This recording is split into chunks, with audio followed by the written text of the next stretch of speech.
Bueno, el tema que vamos a tratar hoy se titula Nacidos de nuevo para una esperanza viva. Eso es lo que se conoce como el nuevo nacimiento. Eso es lo que vamos a tratar hoy. ¿Qué significa esa esperanza viva, la que tenemos todos los que creemos en nuestro Señor Jesucristo? Una esperanza viva. Sabemos que la esperanza viva es ese regalo que Dios nos ha dado, el cual consiste en vida eterna al lado de nuestro Señor Jesucristo. Entonces, ese regalo de vida eterna que nos da solamente Cristo. Y vamos a ver cuáles son las pautas que dice la palabra de Dios, en el cual nosotros si hemos experimentado el nuevo nacimiento y cómo podemos eliminar las cosas que obstaculizan ese caminar conforme a la palabra de Dios. Los invito a que abran sus palabras, su Biblia en 1 de Pedro capítulo 1, verso 3. Porque sabemos que la esperanza de vida es el regalo que Dios nos ha dado de vida eterna a través de Jesucristo. Porque el regalo, la dádiva de Dios es vida eterna en Cristo Jesús, Señor nuestro. Esa es la esperanza viva que Dios nos ha dado. Entonces, lo que dice 1 de Pedro capítulo 1, verso 3, precisamente son las consecuencias de ese nuevo nacimiento. Dice: bendito el Dios y Padre de nuestro Señor Jesucristo, que según su grandeza, misericordia nos hizo renacer para una esperanza viva por la resurrección de Jesucristo de los muertos. Nosotros hablamos de nuevo nacimiento, pero ¿qué significa nuevo nacimiento? Resulta que nosotros vemos dos clases de nacimiento, ¿verdad? Lo que hemos conocido al Señor. Un nacimiento primero físico o carnal que se conoce, que no priva nuestra voluntad. Independientemente de nuestra voluntad, pues nosotros nacimos, ¿verdad?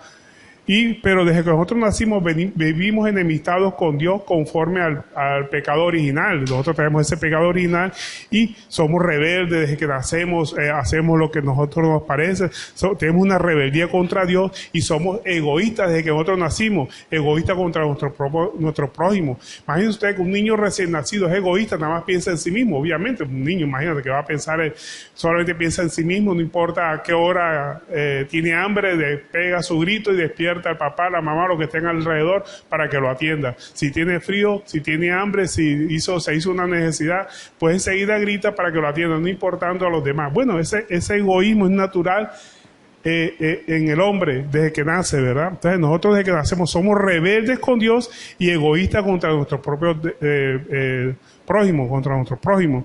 Al ser rebelde contra Dios, pues caemos en pecados. Y cuando somos egoístas con nuestros prójimos, caemos en delitos, ¿verdad? Contravenciones, todas las cosas que establece la ley sobre esas cosas. Pero entonces sabemos que pecado es una actitud de irrespeto y rebeldía hacia Dios. Eso es lo que se puede denominar pecado. Todo lo que es irrespeto o rebeldía contra Dios, pues caemos nosotros en pecado. Y eso es natural en el hombre desde que nace. Hace siempre su voluntad, no conoce la palabra de Dios. A veces lo hace conociendo la palabra de Dios o desconociéndola. Es rebelde. Por sí solo no puede obedecer la palabra de Dios si no tiene la ayuda del poderoso Espíritu Santo con ellos. Si Cristo no lo ha redimido, no ha experimentado ese nuevo nacimiento. Mire lo que nos dice Efesios capítulo 2, verso 1, al respecto de ese primer nacimiento, ese nacimiento carnal que nosotros tenemos. Dice: y Él os dio vida a vosotros cuando estabais muertos en vuestros delitos y pecados. O sea, cuando nosotros nacemos, tenemos tendencia a pecar y a estar cometidos en delitos, ¿verdad? Dice el verso 2 del capítulo 2 de Efesios: en los cuales anduvisteis en otro tiempo, siguiendo la corriente de este mundo, conforme al príncipe de la potestad del aire, el espíritu que ahora opera en los hijos de desobediencia. Y el verso 3 nos dice: entre los cuales también todos nosotros vivíamos en otro tiempo en los deseos de nuestra carne, haciendo la voluntad de la carne y de los pensamientos, y éramos por naturaleza hijos de ira, lo mismo que los demás. O sea, desde que nosotros nacemos éramos rebeldes y egoístas con nuestro prójimo, éramos hijos de ira. O sea, la ira de Dios está sobre todas las personas que son desobedientes a la palabra de Dios, que hacen las cosas a su manera, que no le importa ofender al prójimo, que va precisamente contrario a lo que nos dice la palabra de Dios. O sea, desde que nosotros nacemos estamos envueltos en delitos y pecados, así como lo mismo la Señora nos enseña la palabra de Dios. Pero necesitamos experimentar el nuevo nacimiento. ¿Cuál es el nuevo nacimiento? Ese nuevo nacimiento espiritual que solamente podemos obtener a través de Cristo. Y el nuevo nacimiento indica que nos reconciliamos con Dios. Reconocemos que éramos pecadores o que somos pecadores y que solamente Cristo es el que nos puede ayudar a ser mansos y humildes como Cristo quiere que seamos. Jesucristo enseñó eso, ¿verdad? sean mansos y humildes como yo soy, Dios nuestro Señor Jesucristo. Y eso es lo más importante. Somos mansos desde que nos convertimos al Señor, desde que experimentamos nuevos nacimientos, somos mansos con respecto a Dios, o sea que obedecemos a Dios porque antes éramos rebeldes. Cuando experimentamos los nacimientos somos mansos con respecto a Dios, porque estamos sometidos a la palabra de Dios con base en el arrepentimiento. Cuando reconocemos que nosotros estábamos en contra de lo que Dios había estipulado en su palabra. Así como dice Romanos 5:10. Porque si siendo enemigos, éramos enemigos de Dios cuando no lo conocíamos, cuando no habíamos experimentado nuevos nacimientos, dice, fuimos reconciliados con Dios por la muerte de su Hijo. Mucho más, estando reconciliados, ahora seremos salvos por su vida. O sea, cuando nosotros conocíamos a Cristo estábamos condenados, ¿verdad? Y cuando conocemos a Cristo a través de su palabra, que ya somos mansos, estamos arrepentidos, seremos salvos. ¿De quién somos salvos? De la ira de Dios, que está sobre todas aquellas personas que están sometidas o están involucradas en pecados y en delitos. Pero lo fundamental para experimentar un nacimiento es que tenemos que hacer, además de recibir a Cristo en nuestro corazón, reconocer que hemos pecado, tenemos que empezar a eliminar ídolos de nuestra vida. Los ídolos son los que nos impiden llegar a Cristo. O sea, Cristo quiere posesionarse como el Dios verdadero para que eliminemos a los dioses que antes teníamos que eran ídolos. Ahora, debemos eliminar esos ídolos. ¿Y qué significa eliminar esos ídolos? Empezar a confiar solamente en Dios y no en los ídolos. Anteriormente confiamos en los ídolos. ¿Cuáles son los ídolos que confiamos? En que si no teníamos dinero, pues estábamos mal. Pues bueno, vamos a estar un poco más si no tenemos dinero. Pero esa no es nuestra confianza, tener dinero. Nuestra confianza debe estar puesta en Dios. Debemos dejar de atender esos ídolos, o sea, no seguirles el juego de los ídolos. Y esos ídolos siempre son frutos de nuestra concupiscencia, o sea, nuestros vanos deseos que quieren conseguir las cosas a nuestra manera, buscan siempre ídolos. Algunos buscan esfinges, imágenes, otros buscan, qué sé yo, tantas cosas que pueden para conseguir sufragar sus apetencias desordenadas, su concupiscencia.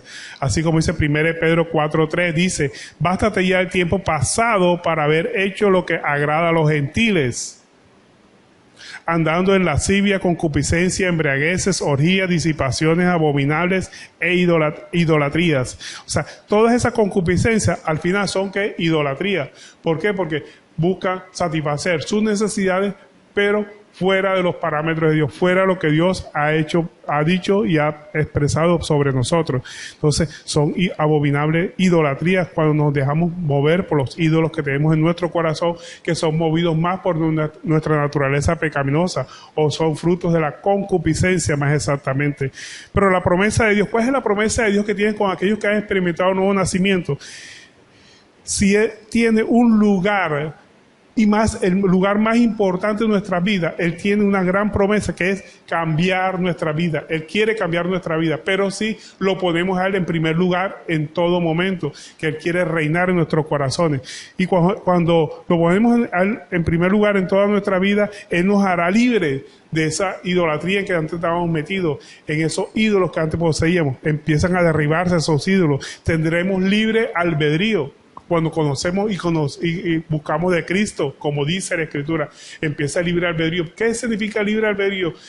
Que ya tenemos voluntad libre para decidir qué hacer, y conforme a la palabra de Dios pues vamos a hacer lo mejor, porque cuando no conocíamos a Dios no teníamos libre albedrío, nuestra voluntad estaba sometida a nuestros caprichos, no sabíamos hacer lo bueno. ¿Por qué? Porque hacíamos todo inclinado por la naturaleza, nuestra naturaleza pecaminosa, siempre inclinada al mal. Satisfacíamos nuestras necesidades a nuestra manera. Si nos hacía falta dinero, algunos pues irían a robar, otros a atracar, otros a engañar de pronto a su prójimo, a venderle cosas que sabía que no tenían ese precio, o que no valían ese precio que le están vendiendo, o a vender una cosa que no sirve para nada. En fin, siempre engañando a su prójimo. Entonces ya Cristo nos hace libre. ¿Para qué? Para que no satisfagamos nuestras necesidades a nuestra manera, sino siempre de la mano de Dios, derribando esos ídolos que son frutos del engaño del mundo, de las tradiciones, de las enseñanzas vanas que nos ha enseñado el mundo, la religión tradicional, esos hábitos alimenticios, las emocionales, la falta de perdón, porque hay muchas personas que están llenas de falta de perdón, porque creen que la falta de perdón los hace más menos vulnerables cuando no perdonamos. Al contrario, nos hace más vulnerables la falta de perdón. Entonces, ese libre albedrío, o sea, que no teníamos libre albedrío, sino una voluntad gobernada por nuestros apetitos, caprichos, antojos. Eso es lo que teníamos antes de conocer a Cristo. Cuando conocemos a Cristo empezamos a tener libre albedrío, o sea, una voluntad dominada por la razón fundada en la palabra de Dios. Anteriormente nuestra voluntad estaba dominada por nuestros caprichos, por nuestros deseos, por nuestro apetito desordenado. Ya con el libre albedrío que nos da la palabra de Dios, ya podemos decidir qué es lo bueno realmente para nuestra vida. Y lo bueno para nuestra vida es lo que Dios nos ha establecido a través de su palabra. Todo lo que dice la palabra de Dios es para nuestro propio bienestar. Dios seguirá siendo Dios así nosotros lo desobedezcamos. La palabra de Dios nos da unas instrucciones para que nos vaya bien, en este caminar que tenemos en la vida. Por eso Éxodo, el capítulo 20, verso 4, aquí nos dice que tenemos que desechar todos los ídolos que nosotros tengamos. Y mira lo que nos dice Éxodo capítulo 20, verso 4. Dice, no te harás imagen ni ninguna semejanza de lo que está arriba en el cielo, ni abajo de la tierra, ni en las aguas debajo de la tierra. No te inclinarás. ¿Qué significa no inclinarse a una imagen? O sea, no te entregarás a ella, no harás lo que esa imagen te indica que hagas, ¿verdad? Eso significa no te inclinarás a ella. Y dice, ni las honrarás, o sea que no las atenderás, no las atenderás, porque yo soy Jehová tu Dios fuerte, celoso, que visito la maldad de los padres sobre los hijos hasta la tercera y cuarta generación de los que me aborrecen, y hago misericordia a millares, a los que me aman y guardan mis mandamientos. O sea, aquí vemos la promesa del Señor a todos los que lo ponen a Él como su guía, como su verdadero Dios, el que va a gobernar, su Señor, el Señor de su vida. Cuando Él quiere cambiar nuestra vida, nos hace libre de esa idolatría que teníamos antes, de seguir a esos ídolos que teníamos antes, y vamos a tener libre albedrío, vamos a tener una voluntad ya ceñida a hacer lo bueno conforme a la palabra de Dios. Eso es lo que significa libre albedrío. Y además, otra promesa que ya vimos que está implícita en el Éxodo capítulo 20, verso 5, verso 6 exactamente, que Dios va a tener compasión de nosotros. Antes la ira de Dios estaba sobre nosotros, y ahora va a estar la misericordia de Dios sobre nosotros cuando tenemos a Cristo en nuestro corazón, cuando hacemos a Dios nuestro Señor, si reconocemos nuestro error, el error en que estábamos viviendo anteriormente, nos arrepentimos, y arrepentimiento es eso, reconocer nuestro error y ponerlo en manos del Señor, reconocerlo ante Él para que Él nos perdone y pueda Él ser el gobernante de nuestra vida y seguir sus pasos. En Oseas capítulo 6, verso 6, aquí nos dice el Señor qué es lo que quiere de nosotros. Miren lo que el Señor quiere de nosotros, porque misericordia quiero, o sea, que practiquemos misericordia con nuestro prójimo, y con respecto a Dios dice que misericordia quiero y no sacrificio, y conocimiento de Dios más que holocausto. O sea, lo que Dios quiere es que lo conozcamos. Hay muchas personas que tienen fe, y la fe no es mala, ¿verdad? Porque buscamos de Dios, pero no tienen conocimiento de la palabra de Dios, y por eso tendrán una fe llevada por las tradiciones, moldeada por las tradiciones. Una fe, podríamos decir, una fe coja, una fe manca, que no camina correctamente conforme a la palabra de Dios. Creen en Dios, pero un Dios que se ha inventado ellos mismos. La verdadera fe busca conocimiento de Dios, y si sabemos que la Biblia es la palabra de Dios, es lo que Dios nos ha dado a conocer a nosotros, es lo que menos estudian esas personas que tienen fe, pero que no estudian la palabra de Dios. La fe debe estar complementada con conocimiento para que sea una fe fortalecida, una fe conforme a la palabra de Dios. Si usted tiene fe, bueno, está bien, perfecto, pero complemente esa fe que usted tiene en Dios con conocimiento de la palabra de Dios, para que sea una fe robusta y pueda caminar en obediencia a la palabra de Dios y saber a quién está dirigida su fe, a quién está dirigida su confianza. No un Dios inventado, un Dios que muchas veces está crucificado ahí quieto en una pared. No, creemos en un Dios vivo, un Dios que estuvo crucificado pero que ahora está reinando a la diestra de Dios Padre. Ese es el Dios que nosotros creemos, un Dios vivo, un Dios que está vivo, que resucitó de entre los muertos, y que su voluntad, lo que Él quiere de nosotros, está plasmada en su palabra. La palabra de Dios nos dice que el nuevo nacimiento nos da seguridad de una esperanza viva. ¿Qué significa una esperanza viva? Precisamente la esperanza viva es esa esperanza de vida eterna que vamos a tener en Cristo. No una esperanza muerta como los que acumulan riquezas materiales, que va a ser una esperanza muerta, porque al final alguien se va a quedar con ese dinero o esa fortuna o esa riqueza y él no la va a disfrutar. Pero cuando nosotros acumulamos para riqueza, para obtener riqueza en los cielos, vamos a disfrutar de esa riqueza que tenemos en los cielos cuando hacemos buenas obras conforme a la palabra de Dios, puesta la mirada en Cristo, cuando hacemos todas las obras para que Cristo sea glorificado. Entonces Cristo nos va a salvar y vamos a tener una esperanza viva, pero vamos a tener una salvación. La salvación la podemos mirar desde 3 puntos de vista. Una salvación con respecto a las cosas pasadas que anteriormente hacíamos, que pueden estar influyendo en nuestro caminar, en nuestro pensar, en nuestro actuar. Nos enseña a identificar cuáles son las causas que nos apartan de Dios. Tenemos que mirar esas causas. ¿Por qué? Porque muchas personas creen que existen maldiciones generacionales. Que una persona roba porque su papá robaba, porque su abuelo robaba, entonces son unas maldiciones generacionales. No, la Biblia no habla de maldiciones generacionales. Habla de conductas que muchas veces influyen en los hijos y que terminan haciendo. Eso es otra cosa. Entonces, la Biblia nos enseña pauta para romper con esas conductas que nos llevan a hacer cosas que pueden estar influyendo en que nosotros practiquemos obras delituosas o obras pecaminosas conforme a la palabra de Dios. O sea, según la palabra de Dios no existen maldiciones generacionales, sino comportamientos heredados de nuestros padres, el cual nosotros seguimos, que son contrarios a lo que dice la palabra de Dios, o muchas veces enseñados por falsas tradiciones o tradiciones que nos han enseñado los hombres. Entonces, esa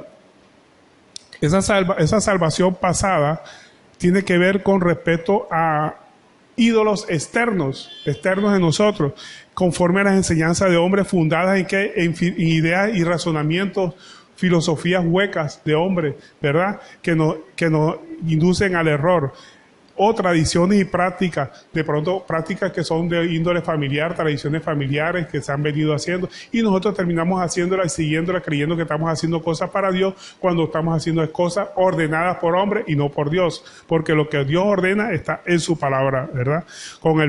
Y todas las cosas que nosotros hacemos, que eran conformes a las enseñanzas de hombres, eran contrarias a lo que la palabra enseña. Y en la palabra, cuando nosotros empezamos a conocer de Cristo, empezamos a derribar esos ídolos con el poder de la palabra de Dios. Cuando nosotros empezamos a conocer la palabra de Dios, la verdad, como dice otro Señor Jesucristo, que Él es la verdad, dice, la verdad os hará libre. ¿Libre de qué? De esas tradiciones, de esas filosofías, de esas huecas sutilezas que nos apartaban del conocimiento verdadero de la palabra de Dios. En 2 Corintios 10:5 nos dice que cuando nosotros conocemos la palabra de Dios, dice, derribamos argumentos y toda altivez que se levanta contra el conocimiento de Dios, llevando cautivo todo pensamiento, porque vean, la lucha espiritual está aquí en nuestra mente. Tenemos que derribar todos los conocimientos errados que anteriormente teníamos, que era conforme a la tradición de los hombres. Y llevando cautivo todo pensamiento, dice la palabra de Dios, a la obediencia de Cristo, y estando pronto para castigar toda desobediencia cuando vuestra obediencia sea perfecta. Entonces empezamos a derribar los ídolos externos que tenemos. A una persona no le pueden tumbar un altar o un ídolo que tenga externamente si primero no cambia su posición, su manera de pensar conforme a la palabra de Dios. Porque todos los ídolos que nosotros podemos tener a nuestro alrededor son frutos de nuestro pensamiento. Entonces tenemos que atacar el pensamiento conforme a la palabra de Dios. Y no estoy hablando de pensamiento positivo ni nada por el estilo. Estamos hablando de la palabra de Dios, que nos limpia y nos libra de todos esos pensamientos que tergiversados, que nos apartan de la verdad, que es Cristo. Y en Colosenses 2:8 nos dice precisamente de esas falsas enseñanzas que hemos tenido y que hemos arrasado por tradiciones. Dice, mirad que nadie os engañe por medio de filosofías y huecas sutilezas, según tradiciones de hombres, conforme a los rudimentos del mundo y no según Cristo. Tenemos que basarnos toda nuestra fe en las enseñanzas de Cristo, que la encontramos a través de la Escritura. Pero así como tenemos ídolos externos, en un momento dado podemos tener ídolos internos, y eso es lo más difícil de derribar. Cuando nosotros conocemos la palabra de Dios, los ídolos externos se derrumban inmediatamente, empezamos a sacarlos de nuestra vida, los ídolos externos. Pero el problema más grande está con los ídolos internos. ¿Cuáles son esos ídolos internos? Que se fundamentan, mira, el ídolo interno está agarrado ¿de dónde? En la concupiscencia, esa inclinación al mal que todos tenemos. Y esa concupiscencia está alimentada por el ego y la costumbre. Es que yo soy así, es que mi familia es así, es que yo siempre he sido así, es que mi papá, mi mamá o cualquier cosa eran así, yo también tengo que ser así. Son ídolos que hemos hecho conforme a nuestra concupiscencia porque nos gusta hacer eso. O sea, fundamentamos esa costumbre con base en esa concupiscencia que tenemos por dentro y la alimentamos a través del ego y la costumbre. Para sentirnos alegres, muchas personas, ¿qué hacen? Para sentirse alegres, buscan el alcohol. Y el alcohol es algo efímero, ¿verdad? Una alegría momentánea porque al final, al día siguiente van a tener dolor de cabeza, van a tener guayabo, algunos van a tener el malestar de haber gastado el dinero que necesitaban para otras cosas, otros terminan en peleas porque las borracheras terminan en peleas, como dice la palabra allá en Proverbios capítulo 23, que terminan en contiendas, pleitos. Todo eso lleva la borrachera. Otros para buscar sentirse alegres, sentirse cómodos, buscan las drogas ilícitas, las drogas alucinógenas. Otros buscan el libertinaje, el sexo ilícito, adulterar, fornicar. Otros se visten en la vanidad de su mente, ¿verdad? Comprando joyas y creen que eso es la felicidad, o tener ropa de marca, la última moda.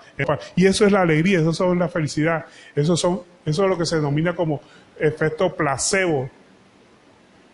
El efecto placebo no es más aquel que es una cosa que no produce el efecto que queremos, pero nuestra mente nos lleva a pensar que sí lo produce. Es un engaño que nosotros mismos tenemos. La felicidad no viene de las cosas externas, viene de algo interno. Entonces, cuando nosotros empezamos a entender que tenemos que dominar nuestra concupiscencia, podemos dominar esos ídolos internos.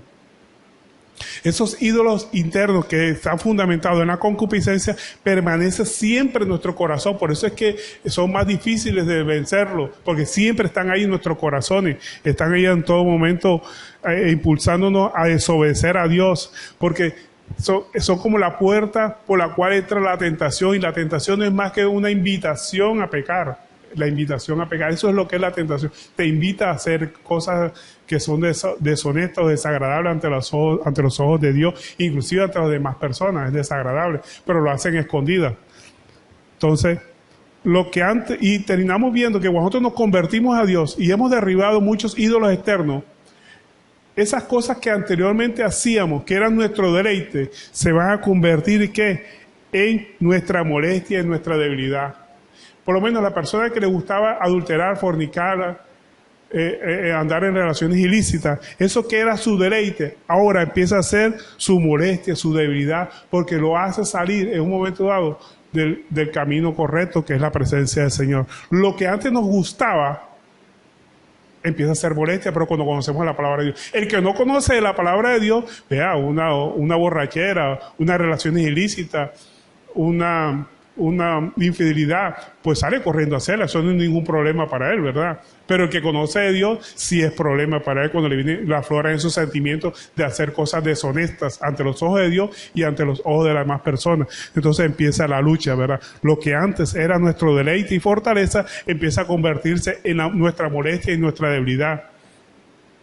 Y esa fortaleza de la concupiscencia, ¿cómo se combate? Que está dentro de nosotros, que no la podemos eliminar. Pero no la podemos eliminar, siempre vamos a estar batallando contra ella. Y vamos a ver por qué Dios permite que esa concupiscencia no se vaya a nuestro corazón. Entonces, siempre va a estar con nosotros. Tenemos que combatirla. ¿Cómo la combatimos? Estando atentos de cualquier circunstancia que nos pueda llevar a incitarnos a hacer las cosas que antes hacíamos y que ahora son desagradables y deshonestas conforme a la palabra de Dios. Tenemos que evitarla, estar en oración. Mire lo que nos dice la palabra de Dios, cómo combatimos esos malos pensamientos, esa concupiscencia. Dice Mateo 26:41, dice, velad y orad para que no entréis en tentación. La tentación es la inducción a pecar. El pecado siempre va a estar con nosotros. Nosotros somos pecadores por naturaleza. Hay unos pecadores que son activos, otros son pasivos, pero todos somos pecadores. El mismo apóstol Pablo lo reconoció, ¿verdad? Dijo, Cristo vino por pecadores, de los cuales yo soy el primero. Lo dijo el apóstol Pablo cuando ya era apóstol. Imagínense ustedes, ¿qué queda para nosotros? Entonces, todos tenemos que reconocer que somos pecadores. El que se crea firme, mire que no caiga, dice la palabra de Dios. Entonces, tenemos que estar atentos de que las cosas que nos gustaban antes y que nos pueden llevar a pecar, estar atentos, apercibidos para no volver a hacer lo que antes hacíamos. Estar atentos. Dice la palabra de Dios, velar, o sea, tapira, pendiente, ¿qué es lo que te puede inducir a pecar? Si es un lugar, vas a entrar a jugar, por decirte algo, a billar y está el alcohol, están las drogas, están las cosas. Y si antes estás metido en esas cosas, ¿para qué vas a entrar a esos sitios que te van a inducir a pecar? Te va a inducir a que te cojas el trago y quién sabe más adelante lo puedas hacer.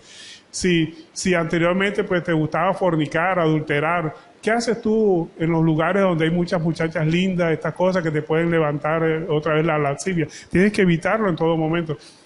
Ir, claro, y estar apercibido. y tratarlas todas con decencia, sin malas intenciones en nuestro corazón, en nuestra mente, quitar estos malos pensamientos en un momento dado, estar atento. Por eso dice Dios nuestro Señor Jesucristo, velad y orad para que no entréis en tentación. A la verdad, dice, el espíritu a la verdad está dispuesto, pero la carne es débil, así que estamos pidiendo, no se crea fuerte. No, es que ahí ya tengo 15, 20 años en el cristianismo y yo no voy a caer. Ahí es donde está el problema, cuando nos creemos fuertes. Diga el fuerte, débil soy, en Cristo Jesús.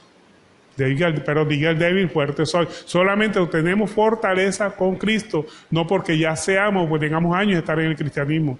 La fortaleza viene de estar con la mirada puesta en Cristo. De ahí es donde viene otra, no por el tiempo que tengamos en el cristianismo. Y Romanos 6:11 nos dice, así también vosotros consideraos muertos al pecado. Considérese muerto al pecado. Pero un muerto no siente nada, ¿verdad? Lo pueden pullar, lo pueden abrir, lo pueden cortar y no va a sentir nada. Entonces considerémonos muertos al pecado, dice Romanos 6:11. Dice, considerémonos muertos al pecado, pero vivos para Dios en Cristo Jesús, Señor nuestro. No reine pues el pecado en vuestro cuerpo mortal, de modo que no obedezcáis a sus concupiscencias. Fíjate, el cuerpo está muerto. Si miramos al punto de vista espiritual, el cuerpo está muerto, pero la concupiscencia está viva. La inclinación a hacer las cosas malas está viva, o sea, que tenemos que estar atentos. Por eso miremos lo que nos dice otra vez el verso. No reine pues el pecado en vuestro cuerpo mortal, de modo que no obedezcáis a sus concupiscencias. O sea, a pesar que el cuerpo está muerto por la nueva vida en Cristo Jesús, la concupiscencia está ahí viva, estar atentos. Debemos estar pilas, atentos en oración para no caer en tentación. La tentación siempre va a venir. Hasta nuestro Señor Jesucristo fue tentado en todo, por la diferencia que no sucumbió a ninguna de las tentaciones. Entonces, tenemos que estar atentos, tenemos que estar apercibidos en todo momento, porque la tentación siempre va a estar a la vuelta de la esquina, como dicen por ahí. Siempre va a estar a un paso, un momento dado. Entonces tenemos que evitar esos ídolos internos, y el mayor ídolo interno que tenemos es esa concupiscencia que es alimentado por el ego y la costumbre.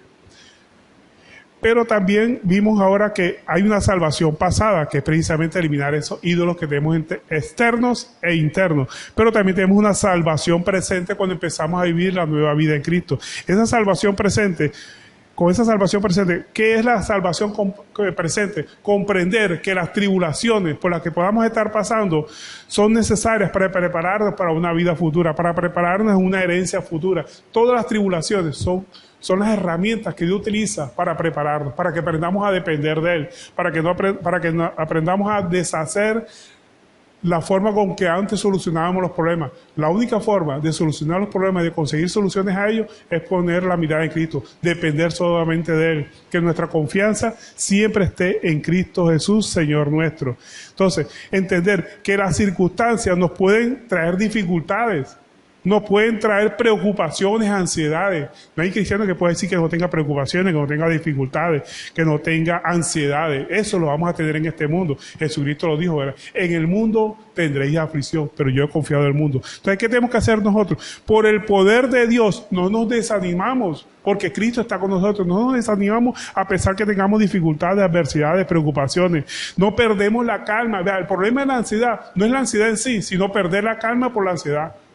Entonces, cuando nosotros tenemos a Cristo en nuestro corazón, no perdemos la calma. ¿Por qué? Porque confiamos que Cristo tiene el control de nuestra vida y que todo lo que estamos pasando, Dios lo está permitiendo en nuestra vida para probar nuestra paciencia. Todo es permitido por Dios. Romanos 5:35, miren lo que nos dice. Y no solo esto, sino que también nos gloriamos en las tribulaciones. Oiga, parece contradictorio, ¿verdad? Gloriarnos, alegrarnos en las tribulaciones. ¿Por qué debemos alegrarnos en las tribulaciones? Porque es Cristo trabajando en nuestras vidas. Y si sabemos que Cristo está trabajando en nuestra vida, es porque tiene la mirada puesta en nosotros, nos quiere salvar de nuestra vana manera de vivir. Entonces dice Romanos 5:3, sino que nos gloriamos en nuestras tribulaciones, sabiendo que la tribulación produce paciencia, y la paciencia prueba, y la prueba esperanza. Entonces, las tribulaciones, en vez de darnos tristeza, en vez de darnos desánimo, en vez de perder la calma, nos debe dar alegría, Entender que Cristo está trabajando a través de las tribulaciones. Vea, la gente nos puede perseguir, la gente nos puede hacer caer, la gente nos puede difamar, pero nosotros sabemos que Cristo nunca nos va a abandonar, que Cristo nos protege de cualquier difamación que hagan de nosotros, porque la gente puede perseguirnos, la gente nos va a perseguir, el mundo nos va a perseguir, el mundo nos va a pretender hacer caer y hasta nos puede tumbar, pero Cristo nos protege. Entonces, no nos desanimemos. La salvación presente indica que tenemos que alegrarnos de las tribulaciones por las que estamos pasando, porque es Cristo que las permite en nuestra vida para forjar una nueva criatura en nosotros, para que lleguemos a la altura del varón perfecto. Entonces, gloríese en las tribulaciones. Es Cristo trabajando en nosotros. Entonces, ¿ves cómo nos salva Cristo en el presente? No nos salva quitándonos las tribulaciones, no. Las tribulaciones van a venir y van a estar presentes en nuestra vida, porque a través de ellas Cristo nos está trabajando. Es como el laboratorio de Dios en el cual utiliza esas herramientas para perfeccionarnos cada día. Él va a permitir que las circunstancias se nos presenten dificultades, preocupaciones, ansiedades. Él va a permitir que la gente nos persiga, que hable mal de nosotros, que nos difamen. Pero siempre tenemos la seguridad que Él nos protege, que Él nunca nos abandona, que no nos va a dejar desanimarnos con la mirada puesta en Cristo y que no vamos a perder la calma. Porque el problema más grande es que nosotros perdemos la calma. Que están hablando mal de mí, nosotros perdemos la calma, podemos ofender a la otra persona, podemos entrar a defendernos. No, cállese. No perder la calma significa eso. Saber que Cristo tiene el control de todo y que Él es nuestro guerrero. Si Jehová es nuestro guerrero, yo no tengo por qué defenderme. Él es el que me defiende. Hago lo que me toca, la labor de evangelista, seguir predicando la palabra de Dios y seguir para adelante. Entonces, mira cómo Cristo nos salva. Nos salva de las cosas pasadas, o sea, de esos ídolos que teníamos, ídolos tanto externos como internos, pero también nos salva de esas de la tribulación, o de los efectos de la tribulación, de esa sensación de sentirnos abandonados, de esa sensación de sentirnos que perdemos la calma, de sentirnos abandonados, saber que Cristo nos protege en todo momento. Entonces, esa es la gran salvación en el presente que nosotros tenemos, que ya no vemos la tribulación como si Cristo nos hubiera abandonado. No, al contrario, es Dios trabajando en nosotros a través de esa tribulación para perfeccionarnos cada día más. Es ver la mano de Dios en las adversidades. Eso lo comprende el que ha nacido de nuevo y por eso le da gracias a Dios. Por eso la palabra de Dios nos enseña que tenemos que dar gracias a Dios por todo. Gracias a Dios por la enfermedad, gracias a Dios por la tribulación, gracias a Dios por el trabajo, gracias a Dios por el dinero que consigamos, gracias a Dios por el dinero que debemos, que Él nos va a ayudar a pagarlo. Gracias a Dios por todo. Por todo tenemos que dar gracias. Si nosotros somos agradecidos por todo, Dios nos dará más motivos para ser agradecidos. Pero si nos andamos quejando, que mira esta situación, que ahora que estoy siguiendo a Dios me tratan como perro en misa. Entonces, entre más nos quejemos, más circunstancias van a venir que nos van a llevar a que nos quejemos más. Entonces, tenemos que evitar quejarnos, si empezar a dar gracias. Tenemos que cambiar nuestra condición de quejosos por alabanciosos. Empezar a alabar a Dios, darle gracias a Dios en todo momento por cualquier circunstancia que tengamos en nuestra vida. Nos va bien, gloria a Dios. Nos va regular, gloria a Dios. Nos va mal, gloria a Dios. Porque todo es para nuestra perfección. Empecemos a ser agradecidos primero con Dios y con nuestro prójimo. Así nos ataque. Vea, si una persona nos ataca, ya sea nos calumnia verbalmente, porque la calumnia es verbal, nos ataque físicamente, nos agrade físicamente, tenemos que dar gracias a Dios, porque es el instrumento que Dios está utilizando para perfeccionarnos a nosotros. Imagínense ustedes. Y tenemos que orar por esa persona para que Dios le componga su carácter, para que Dios permita que esa persona también sea salva. Tenemos que orar por esa persona que nos está atacando en un momento dado. Mire cómo cambia la mentalidad de una persona que tiene a Cristo en su corazón. Ya no ve los enemigos externos, no los ve. Ves un enemigo interno con el cual tenemos que luchar, que es con nuestro propio ego, creernos más que otros. Ese es el ego que tenemos que luchar nosotros. Vean que la Biblia nos dice que no tenemos guerra o lucha contra carne y sangre. O sea, nuestros hermanos, nuestros prójimos no son nuestros enemigos. Esos son los instrumentos que Dios usa para perfeccionarnos. Con el que tenemos que luchar es contra nosotros mismos, con nuestra vana manera de pensar, creernos más que otros. Si ese me ofendió, que se ha creído él, que es más que yo. No. Dale gracias a Dios por esa persona que te ofendió. Ora por esa persona para que Dios le dé mejor bienestar, para que pueda conocer la palabra de Dios, para que algún día se arrepienta. Entonces, ¿ve cómo nos cambia la manera de pensar Dios? Vemos la mano de Dios en todas las circunstancias. Esa es la verdadera fe, ver la mano de Dios en todas las cosas que nos ocurran. Pero las personas ven a Dios en las cosas buenas, el común de la gente. Se ganó la lotería, gloria a Dios. Consiguió un trabajo, gloria a Dios. Logró entrar a determinada empresa, gloria a Dios. Pero si perdió el trabajo, ay, Señor, mira, me abandonaste. No, el Señor no nos ha abandonado en ningún momento. Si perdió ese trabajo, porque el Señor le tiene algo mejor.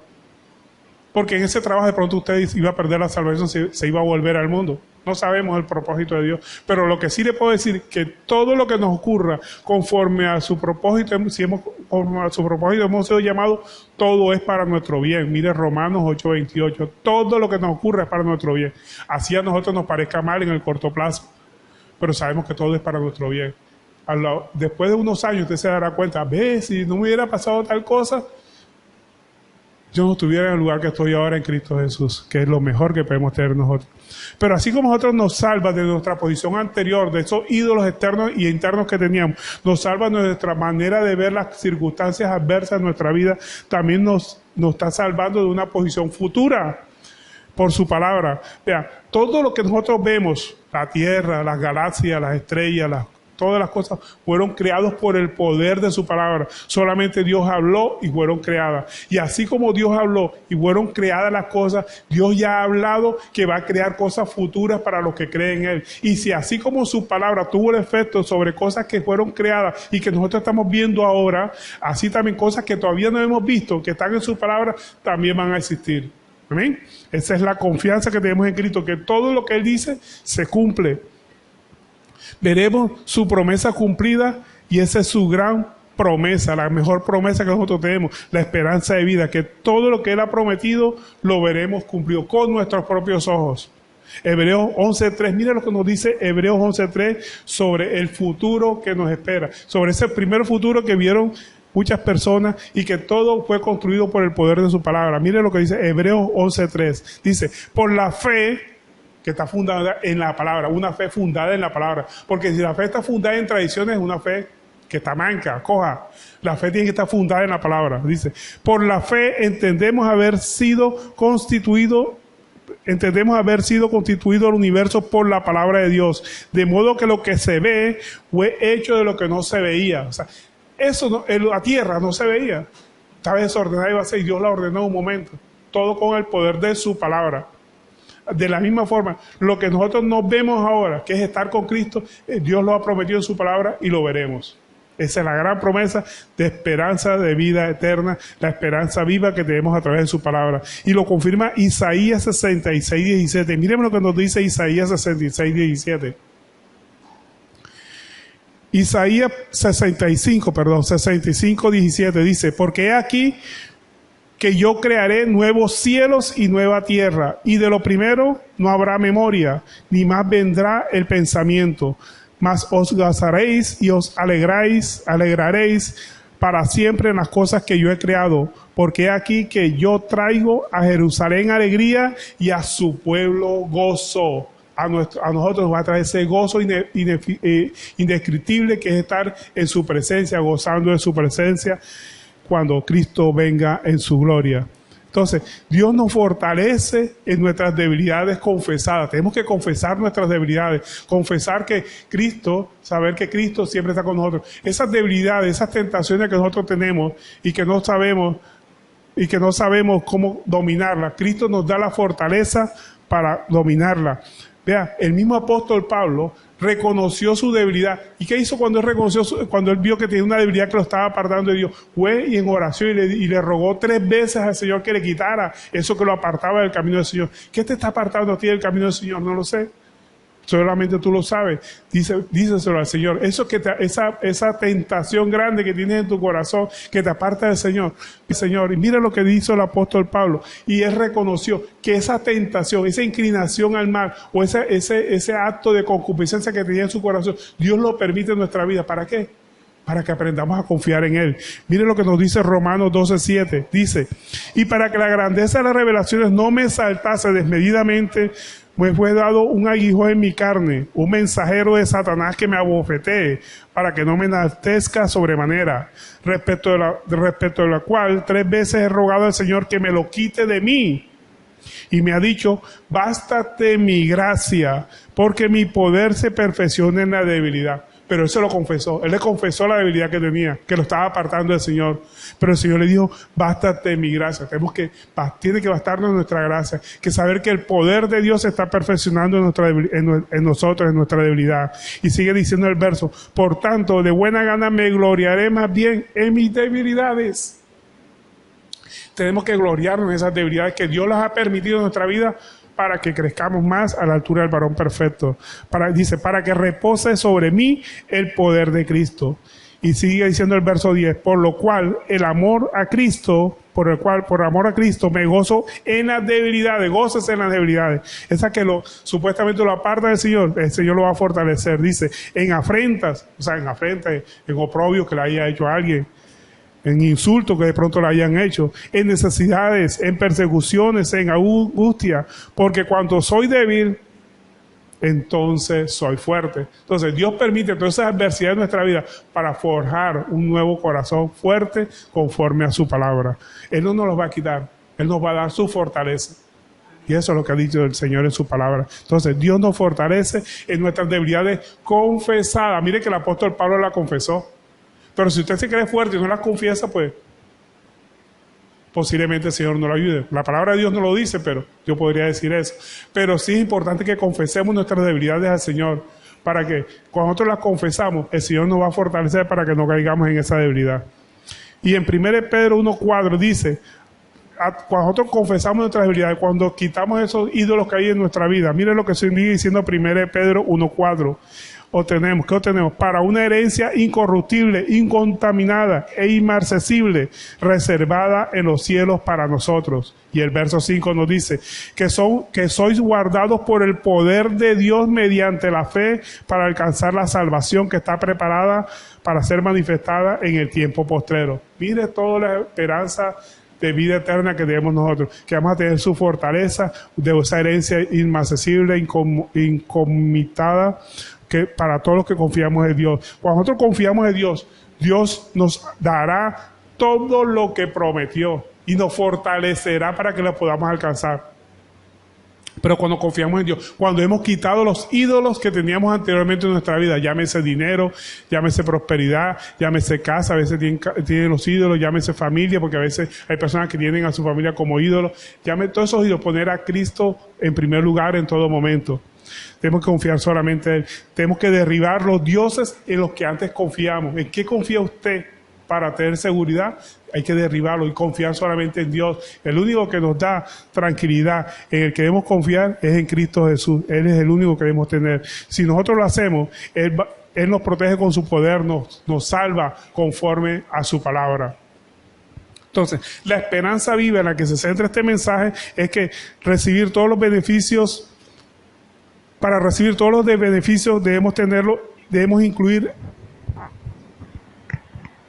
la vida en el cielo que vamos a tener con Él para toda una eternidad. Esa es la esperanza viva, la esperanza de vida eterna con Cristo Jesús allá en el cielo. Mírenlo, para terminar, el verso que les regalo que sella este mensaje. 1 Timoteo capítulo 6, verso 18. Dice aquí que tenemos que hacer nosotros para tener vida eterna con el Cristo Jesús. Dice, que hagan el bien lo que nos pide Dios, que hagan el bien, que sean ricos en buenas obras, dadivosos, sean generosos, atesorando para sí buen fundamento para lo porvenir, que echen mano de la vida eterna. Estas son las herramientas que tenemos nosotros para gozar de vida eterna en Cristo Jesús. Entonces, el nuevo nacimiento nos da seguridad de una esperanza de vida eterna al lado de Cristo Jesús, Señor nuestro. Y a través de ese nuevo nacimiento nosotros derribamos todos los ídolos que hay en nuestra vida, y también no solamente eso, que derribamos todos los ídolos que tenemos en nuestra vida, sino que entendemos que hay una salvación presente, que ya no nos angustiamos ante las tribulaciones presentes, al contrario, nos gloriamos de las tribulaciones presentes porque son las herramientas que Dios utiliza para forjar en nosotros un nuevo ser, y confiamos que así como la tierra y todo lo que hay en la tierra, todo lo que fue creado a través de su palabra, la promesa de vida eterna al lado de Él, que está en su palabra, también la vamos a vivir, porque así de esa misma forma fue creado la tierra, por el poder de su palabra, por el poder de sus promesas, que siempre se cumplen. Amén. Gloria a Dios. Entonces, este es el nuevo nacimiento que nos da seguridad de una vida eterna, una esperanza de vida. Gloria a Dios.